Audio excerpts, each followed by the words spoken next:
Hey, what's up, everybody? Thanks for joining me. You got the lady Hippy at the bar. Let's not leave out the wicked. It's going to be one of those days, it looks like. We got a lot of rain and cold here, and it's Augusta, Georgia. So that should tell you everything. I did a little deep dive in this morning. Several podcasters I just adore, Candace Owens and all them. People don't like them. I don't know why.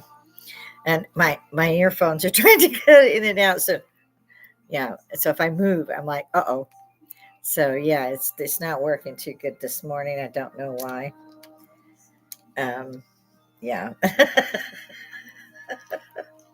Then I jerk it out, so it's not going to work at all. Okay. Ah, that thing is crazy on your hair. Let me tell you. Let's see if I can make it do what it's supposed to do. In any event, I was hoping I wouldn't have to give a lecture today, and I end up doing that every time. There we are. Now you can hear me. I usually have my headbands on or something to hold this thing up, but apparently it's doing fairly better since my husband kind of tweaked it. He's good at that stuff. So I don't know what everybody wants to talk about. So I'm going to, yes, open live chat. Pop in if you can. If you can't, you can always see me later. You can throw it in the comments. Shut the bitch up. I don't care. It's not for kids. Yes. Army veteran, published author, mother of one, grandmother of two. One of my grandsons is already, and I have a second step grandson. My grandson is an Army veteran. My step grandson is now serving over in Korea as a medic. And he went through Fort Sam Houston, which was my favorite duty station. Loved it. Moved back to San Antonio many times. My son loves it there. It's just gotten so whack, you really can't stay. I'm retired, which means I seem to have no fucking time at all. It's like, fuck off, fuck off, fuck off, fuck off, fuck off, fuck off. Thanks, Cat Waves. That was his. But yeah, I mean, like, time speeds up. It's like all the holidays are every other weekend. That was me hitting my bar. I could hear it really loud. I don't know if you could. Um, there's a lot going on, especially with a friend. I consider Candace Owens my friend. Been watching her for many years. I've never met her. That would be an honor. She's like a dog with a bone about Charlie Kirk, who I mentioned every day. I will do so every time I stand up here and put on my podcast. No, I generally do not drop videos because it's kind of like plagiarism to me. It's like you've seen it. And if you want to see it, you can. So that's not a difficult thing. If you would like me to do so, yeah, I'll pull it up for you. I just think that, like I said, it's plagiarism. I'm playing somebody else's stuff to have my show. I got plenty of shit to talk about. I don't need to show other people's shit. But if you want other people's shit, we'll throw it up here. I don't make money doing this. I don't give a shit. Not that I'm averse to making money. I'm looking into that part of it, but I don't have as big an audience. I was in a horrific accident last September, and I didn't get back on my feet until it was 10 months. So just shy of September, so July. I was starting to I was on my feet, but I wasn't walking unaided. I had these things, that we old people get because we can't fucking heal. Sorry, I tend to sometimes the veteran just comes out and I don't hold it back. And this morning is probably one of those things. I also have what I call my stiffeners. And as this is a blue floor length, ladies, in case you're wondering, lace, but it's got like this inside to it, so it's not cold, but it's also not too hot. So I love the thing. Like I said, it's floor length. I love these. Since the horrific accident, which I've already said, I tend to not want to be in, especially jeans. The straight jeans is what everybody likes. It's some boot cut, but the ankle took a lot of damage. It was literally disconnected from my leg. Is one of the bad things there, and the leg itself was in bad shape. So I'm like the $6 million woman. I'm like the 20 cent dollar woman because the VA is who takes care of me. Sent me University of Augusta, saw me on the day it had been a month, and said, "I'll see you at 4:30 a.m." Right? I said, "Yes, you will." And it took like 14, 15 hours for all the surgery, and my poor husband is just pacing because they said probably 5 hours, 4 or 5 hours. So he was panicking. They kept telling me, everything's going good, everything's going good. They had to numb the artery in one particular leg, just completely numb it out. And it stayed that way for 3 days, so you couldn't feel it, which was really great because they don't treat pain. They did give me a little bit to help me get through, but only I think it was a week's worth. And I'd already been that way for a month. The schedule for surgery at the VA took place 2 weeks after the injuries, and the hurricane came through, so they didn't make it to the hospital. So that was out. And just getting us, we actually made it. My husband managed to get around all these trees and everything, and we made it. But the surgeons didn't, and we got the call just before we got into the VA. So we just kind of turned around and made our way back. And my husband used to be a big rig driver and instructor and all. He's also an ace mechanic, and he could just about do anything, wiring. He redid the whole house for me because I had said, I wanted the carpets gone and that eggshell white or whatever the flip it is that they paint all everything is that color, and I hated it. So he put in hardwood floors for me. He painted everything for me downstairs. We were starting to go upstairs, and I was severely injured, and he was my only caregiver. So his hands were kind of tied, and he tends to work like all the way through the pandemic. We had turned the upper floor into two apartments because that way we could kind of keep the space. Plus, he snores really loud. He beat stage 4 throat cancer. And so he had already started just kind of sleeping in the man cave so I could sleep. And we bought new furniture and everything. And the side room was supposed to turn into my new studio. We were getting things ready to put me upstairs. Now, I don't do stairs. Long story. Um, but it was nice. My grandson had just flown in from Korea just before they shut down flights. And he was done. He's now a veteran, Army veteran. He did his thing. I'm proud of him. I'd have got out at that point, too. So I am surrounded by a few friends and family. I'm not one of those people who have a lot of friends. I do online, and I like that. I love people. But I have found in my years that the people that you're around or that you trust don't. Every one of them are the biggest backstabbers I've ever run into. And I never believed in it. If I got a problem with you, I'll tell you to your face right then. I would get in my car and drive over and tell you. I don't believe in that shit. I'm not backstabbing nobody. I'm not a coward. The stiffener thing is from when my parents, I was adopted at 9. World War II was one, Depression, World War II was, honey, they can't grass. We had a huge garden at the house. So yeah, they knew how to take stuff together. And so when the women wanted to faint, they'd faint, on the sofa, on the chair, and they never hit the fucking floor. I never did. But they get in what they call a stiffener. And after the third one, they'd quit and go make dinner. Great actresses, every one of them. I have never been able to faint in my fucking life. So this is the closest I get to a stiffener. Oh, that's good. My husband buys me these whiskey fireballs. Mimosa. I had to get up here early, so I'm really double cheating. These are the little fire starters, I call, but they're whiskey cinnamon is what it is. It's called a whiskey fireball, and it looks like I'm drinking a lot. These are just little, like a shot worth, but I like my whiskey on the rocks, and so there's always an ice cube in there. And if I don't drink it right away, it's of course melting. Then the whiskey melts it pretty quick. So that's what that is. I had to quit smoking many years ago, and I went to vaping. That also was stupid. Yeah, another story. I digress. So my husband, we were all here at the bar. We were having a good time. One of our friends pulled one of these out. It's like, oh my God, I haven't seen those since I was in Europe. He says, oh, these are this, that, and the other. And I was like, can I try one? And I was going to pay him because he said they were expensive. They were only $5 a pack. And they did sell them separately. They still do. So he gave me one. And we found out that this is why he liked it too. When you were talking or you set it down, it didn't continue to burn, it went out. So it was cost effective as well as you're not smoking as much. So my husband says, while I'm up here and I'm doing my stiffener, I can have my cigarillo. So I don't see too many women smoking these. So that's a gimmick, I guess. Mm, that's why I like, one of the reasons why I like the White House. I so love hecklefish. I love that damn fish.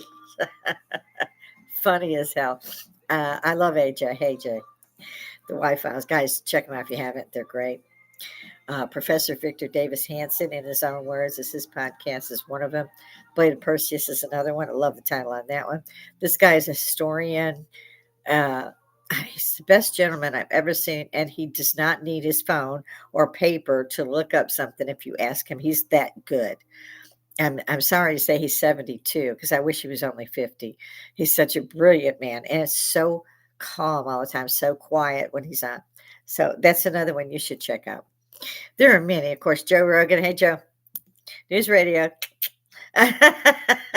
Look it up. He knows what I'm talking about. He was good in that show, too. It's a terrible thing that happened, and I'm not going to visit that. I see where the traitors to Charlie Kirk have sent Candace Owens kind of a they've thrown down the gauntlet and we'll let you talk to us, but you have to come and see us live on the 15th of December. I don't want her going anywhere near them live. She can do virtual live. That's fine with me, but I worry my ass. I think about that young lady all the time. I somebody's wanting to bankrupt her, the Bordeaux or whatever, Macron, and so forth, France had even the president call her and ask her to let it go. Candace, there are people in France that are doing this. I don't know why it's important. I really couldn't give a fuck. Rather, I couldn't give a flying fuck. It's become a cluster fuck. Okay, it's like fuck it, fuck it, fuck that, fuck that, fuck that, fuck. Thanks, Cat. Love that line. That's enough. You don't need to be bankrupted for stupidity. That's their lives. Let it go, son. Let it go. Like the movie, just let it go. Let it go. You have too much on your plate, and nobody gives a real shit if Macron is fucking a dude or not. We don't care. We care about you, and we are afraid for you. We really are. So, it's. Oh, I lost my earring. Oh, I lost my earring. Well, that's okay. We got the one still. No, there it is. It's peeking out from behind. No, I did. I lost one. I'll find it later. I haven't left the house, so it's here somewhere. In any event, so I think I've talked about that. I talked about Charlie. I will always talk about Charlie Kirk. And mind you, I did not know that Charlie had a. I did not know anything except that this young man would go in and do the college campuses and say, "Prove me wrong." And whenever I caught that, I would watch that. That was great. And I had no idea the boy was worth millions, that he had a multi-million-dollar company, basically, that is actually spread out into several other companies. I didn't know that he knew he couldn't trust anybody suddenly, that he did let Candace know this. I did not know that had happened. I didn't know he had ordered a paternity test. I didn't know he'd ordered an outside audit. So what that tells me is he slipped the leash. Now, these people who are very involved in TPUSA are all on the Calvary Church line, it looks like, from what Candace has told me, and I've verified on my own way. But they're evangelicist. Hope that's the way you say that. I don't know. But again, I did not know also that Charlie was his preacher, his mentor in the church was an evangelicist. I did not know that. He's also, he's a veteran, military veteran. There are several. Turns out there's a lot of Calvary churches. I do remember what Christ said to me, whether it was in person or no, that there would be many false prophets. There would be many false churches. And so far, on the last count, 289 different denominations of Christendom or catechism, I can't find that one of them is right. I can't trust any of them. If they're not out there making sure that the poor are not homeless or hungry, but they have two planes, I don't have much for them. They seem to be false somewhere. What scares the absolute blue Jesus out of me is that the people have donated so much money that they have two planes. I'm not scared about the guy that's getting the planes, old Sting, but the absolute, I don't know, faith that these people have in these people. It reminds me of Tammy Faye Baker. Used to have that T-shirt. She run into one of the first of them that stolen. Finally, the government put him in jail. I don't know what for, but they did let him out eventually. And Jim too. That was the husband. I think she divorced. She stopped wearing all that makeup. It was the 80s. But that was like the first big one. And there have been several, and I did not know any of this until I started digging myself and listening to those who were digging. I've seen the footage where his people, his best friends, his CEO, CFO, whatever the hell they were, before that man's body hit the ground, had turned and walked off quickly to the parking lots in different directions, holding up those phones. They didn't look at Charlie. The report of that gun sounded, they were stepping. They were not ducking, they were not dodging, they were on phones, and they were not afraid, which tells me many, many things that I don't like about what I'm seeing. And that's, they were in on it. The guy in the white hat, don't trust him, don't like him. It's like he's evil. You can see evil. You can see evil on all of them. This Rob McCoy, the preacher that was supposed to have been Charlie's confidant and his minister, is as crooked as they come. This isn't the first company that they've taken over either, by the way, which Candace has found out. But it's the largest. And they were doing great, stealing the money from him, letting know, who was coming in, who wasn't, when suddenly he decided he could not do what Israel wanted him to do, that they would be taking too much from him, that this was his thing. He started it with his parents, and they had stepped across his line and wanted him to do what he was not going to do. And then he died. He was suing for paternal DNA on his kids. That tells you, that screams at you. He don't trust his wife. He doesn't even trust his own wife. They had been married 4 or 5 years, for God's sake. He trusted nobody, but he trusted Candace Owens. So he trusted one person, and he told her he thought they were going to kill him. That he was actually scared and couldn't depend on anybody, and knew pretty much that everybody was a traitor. The minute Israel started canceling donations, this kind of went south. And even I'm not completely versed on why. He was removing himself, but he said he was going to put it out there, let his fans know that he could no longer stand with Israel. I do not know why. I don't know what changed his mind, but something did, because he loved Jerusalem and he loved Israel, as far as all that goes. So I can't, for the life of me, I don't know what it could have been, but he refused, and he was dead not long later. So I think that it's time that everybody recognizes my bracelet's giving me fits. I'm in all blue today. My husband stopped and he said, I was going to ask why you look dressed up, but I realize you're dressed up all the time. For some reason, I get these little gowns and things, and uh, I check into them and I report it back to the company. If people ask, I tell them where it came from. These little gowns and things, they're not my jeans. Any jeans that I bought recently cost 3 times what these gowns cost, and they're gorgeous. I can clean my house after, throw on a robe, an apron, and clean my house and be comfortable and not try to get my leg in and out of a pants leg, because they're, even with a bell and bottom, it's difficult. And with these, it's just a slip over, maybe a zipper, and I'm gone, and I can do anything I want, as long as I stay fairly clean. And I like this look. I love the scarves. It accents it so well. And today I'm just leaving it on the one shoulder because it falls and it bugs me. And I have gotten to where I like to wear brooches all the time. Where he is here, we're going over here, we're going over here. There it is. It's in here somewhere. I need another shot. Um, so I'm having a good day already.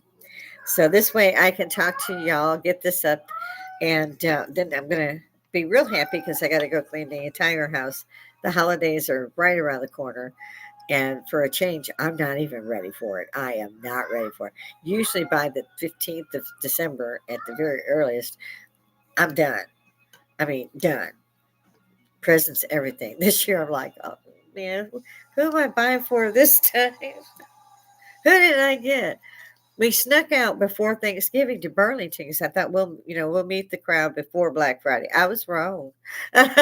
Everybody and God was there. Took 20 minutes to find a parking lot. I was like, is this the mall? It was Burlington, little Burlington. But it's a great place.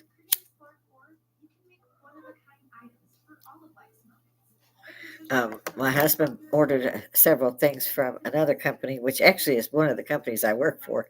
And again, these are not expensive things. They're like $10 to $14, and you're paying $30 for jeans that are difficult to wear. So, and I like these. Like I said, they go and change everywhere, and I accent them a little bit here and there. So it's a lovely gown. It goes straight to the floor. I wore it last year, I think, for Christmas outing. Where I might have worn the Chinese. It's a Chinese like Oriental one that I wore. I had a lot of these. For some reason, I seem to redo my wardrobe. Part of that was sitting in a bed for 10 months. You gain weight, ladies. And don't let them lie to you. The camera does not put 10 pounds on you. No, it does not. It puts 40. Just so you know.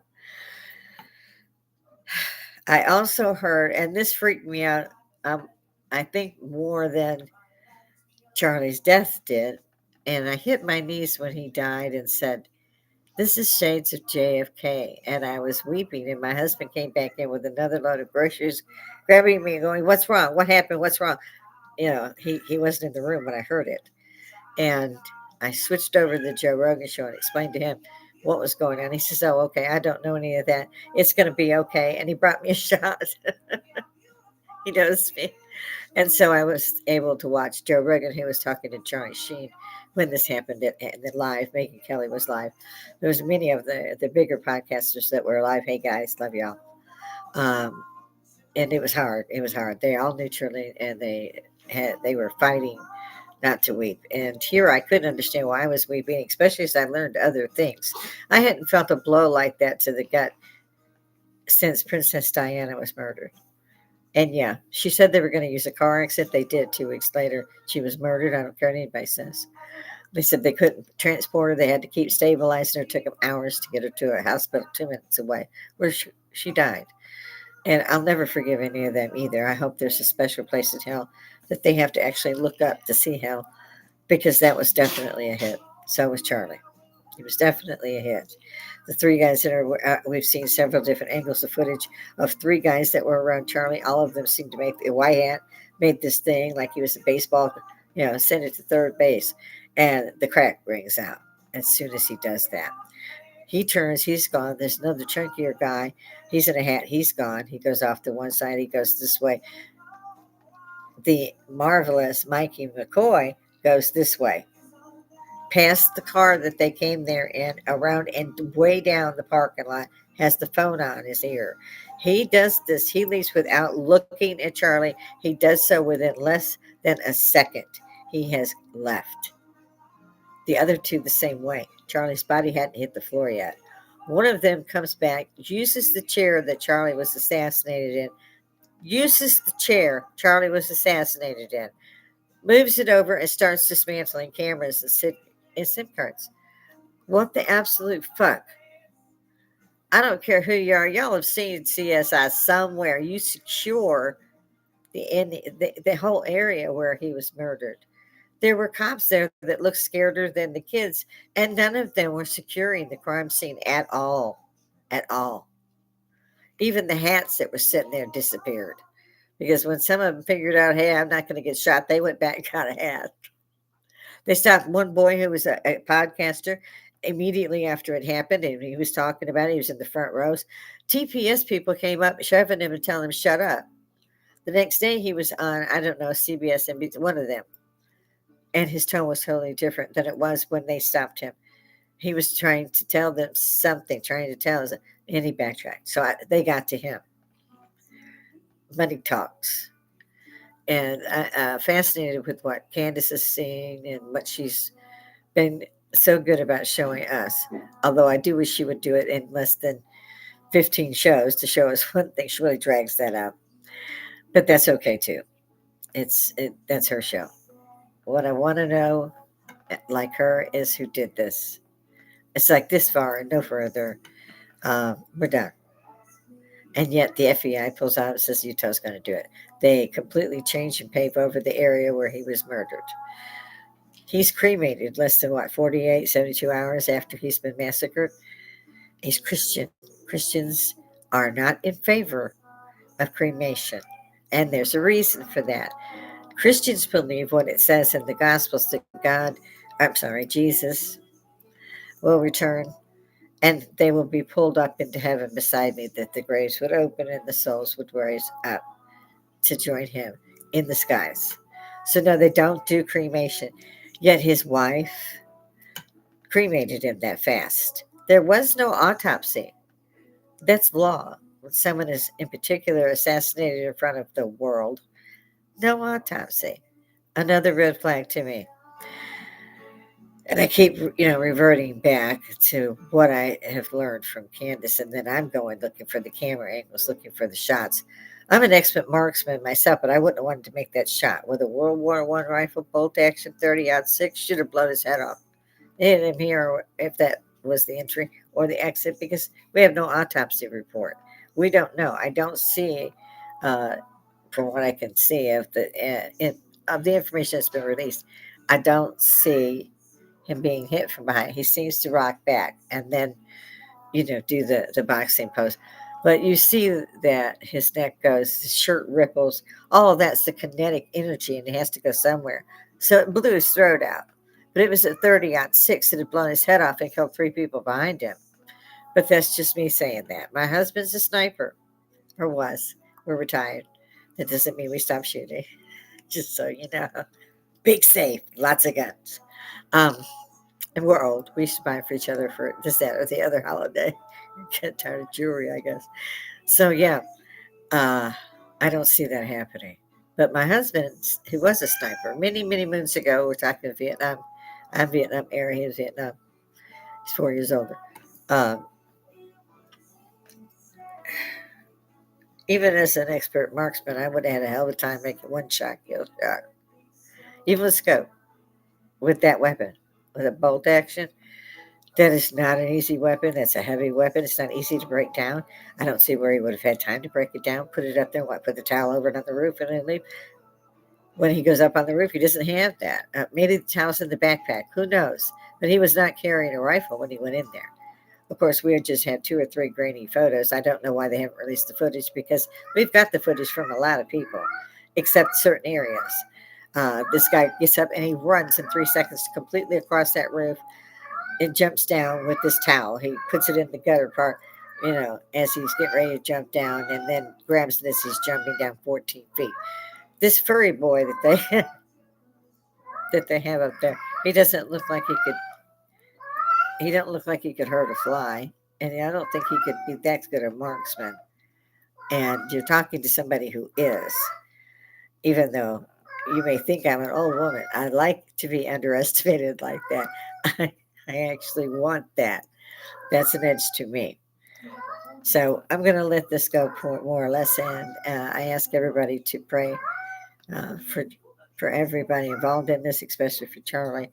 And those prayers are heard, and especially for Candace Owens to watch over her and don't let her get killed because I don't trust nothing. If you can kill a young man who has never said anything bad about anybody at any time in his life, in all the debates that he never screamed, shouted, or did put somebody down. He never did any of those things, which with me watching, I'm screaming, slap him. So I want to know, when they killed John F. Kennedy, I was the same age as John F. Kennedy Jr. And I investigated this my entire life, and I'm not a young bird. And I still don't believe what they've got out. I don't believe it. I know there was a second shooter. And those that died, they told the truth. They were dying on their deathbeds. They said who was involved. They said there was a shooter at the grassy knoll. We know this. We know this. You can see the different angles of the way he moves when he shot. There was no answer bullet, second shooter. Now, I don't know about Charlie because they cremated, no autopsy. They paved over where he was shot. Well, if that doesn't smell like a cover up to you guys, you need to quit watching because it looks like one to me. Huge conspiracy, I think.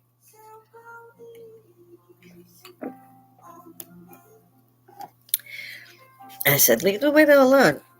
She's got 2 children. She's a widow. It's happened horrifically live. But the widow herself came out in white. next to Charlie's desk to tell people to keep Charlie's memories alive, that they're going to continue his dream to please send money to, yeah. Her makeup was flawless. She hadn't been crying. Your eyes swell shut. Your face turns red. Your whole face swells when you're weeping.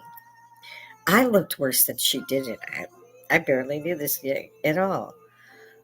And you could see I had wet more. You could see Usha had wet more. You could see that Melania, the first lady, had wept over this. If you could see this on the first lady, you should have been able to see it on the widow, but you didn't. And then she has a memorial, stars and stripes, lots of stuff blowing up in front of her. She got the whole stadium full. And she gets up and she forgives the man who killed her husband. Not been a week. Well, maybe we can have. She looks like she's having a pageant. And I didn't like it. She wore a white pantsuit for that. I was raised to wear black for at least a year, if not two. Granted, it's not me. I don't want to judge. We're not supposed to. But it got worse. Excuse me. She then went to accept the Medal of Freedom from President Trump for her assassinated husband, whose birthday it was, or would have been, had he still been alive. She did wear black. It was see-through black, but she wore black. Now, I also want to know, and I send my prayers to Charlie's family as well. I haven't seen them.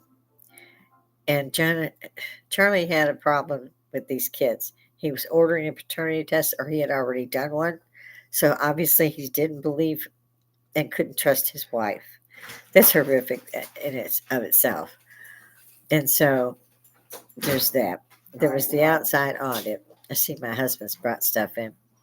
He told me when he left he was going to be an hour, and I slammed in here, but he didn't take an hour. So I will make my broadcast today fairly short. For those of you who are out there, have a good weekend. I don't do weekends anymore. Let me know what everybody's thinking. I see my live chat slowing down, throw it in the comments later. I'll see if I can edit anything I need to later. But in the meantime, get ready for the weekend. Check out what's going on the 15th with Candace Owens. And let's pray she stays safe. And in the meantime, like I said, have a good weekend. I will see you Monday.